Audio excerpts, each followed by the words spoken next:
In this quick tutorial, I'm going to show you how you can hide names from Snapchat notifications. If you find this video helpful, consider subscribing and liking the video. It really does help this channel out.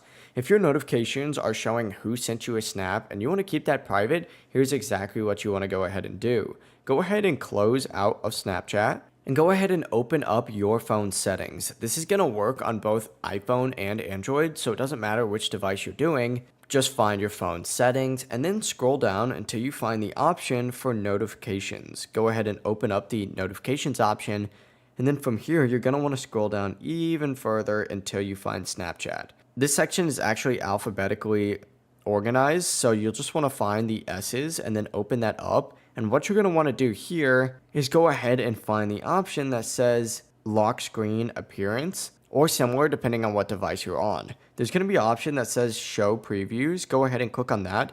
And here there's going to be 3 different options: always, when unlocked, and never. Go ahead and select never. Now when you receive a Snapchat notification, it's going to no longer show the sender's name. Simple and effective. But yeah, it really is as simple as that. If you have any questions, don't hesitate to ask us down in the comments below. And remember to like and subscribe.